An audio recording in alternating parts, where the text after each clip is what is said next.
Menstrual cycle tough लगता है? तो चलिए आज स्टूडेंट्स की इस शिकायत को दूर करते हैं। तो मेंस्ट्रुअल साइकिल में हम 2 जगह पे इवेंट्स को पढ़ते हैं। फर्स्ट यूटेरस में एंड सेकंड ओवरी में, ठीक है?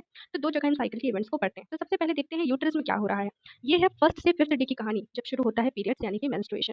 यूटेरस में क्या हो रहा होता है, एंडोमेट्रियम टूट रही होती है और ब्लड बाहर निकल रहा होता है। वहीं ओवरी में क्या हो रहा होता है, अभी प्राइमरी फॉलिकल जो है वो बने होते हैं और वो धीरे-धीरे सेकेंडरी फॉलिकल में डेवलप हो रहे होते हैं। अब वो पीरियड्स खत्म हो जाता है और शुरू हो जाता है फॉलिकुलर या प्रोलिफरेटिव फेज जो 7th टू 13th डे तक चलता है।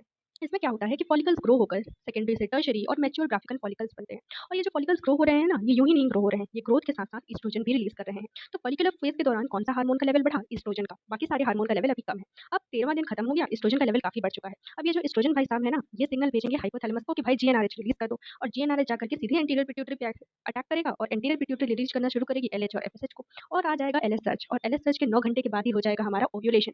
अभी जो ओव्यूलेशन है ना, इस टाइम आप देख सकते हैं एलएस सर्च भी हो रखा है और एफएसएच भी बढ़ रखा है। एंटीरियर पिट्यूटरी दोनों ही रिलीज कर रही है, पर मेनली ओव्यूलेशन किसके कारण होता है, एलएसएच के कारण। अब ओव्यूलेशन हो गया, अब आपको अगर किसी फीमेल को पता करना है कि उसका ओव्यूलेशन हुआ है या नहीं, तो कैसे पता चलेगा।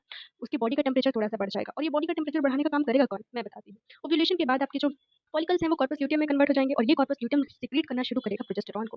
अब ये जो प्रोजेस्टेरॉन है ना, ये जो प्रोजेस्टेरॉन है, ये क्या करता है कि फीमेल की बॉडी का टेम्परेचर बढ़ा देता है और धीरे धीरे फीमेल को थोड़ा सा थर्मोजेनिक इफेक्ट महसूस होना शुरू हो जाता है।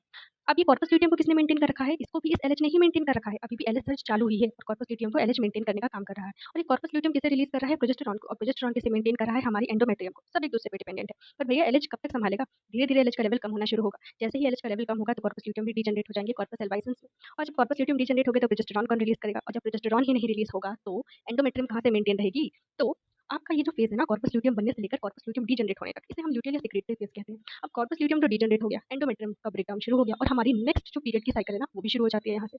तो यही है आपका menstruation. Thank you so much, do follow, do like and do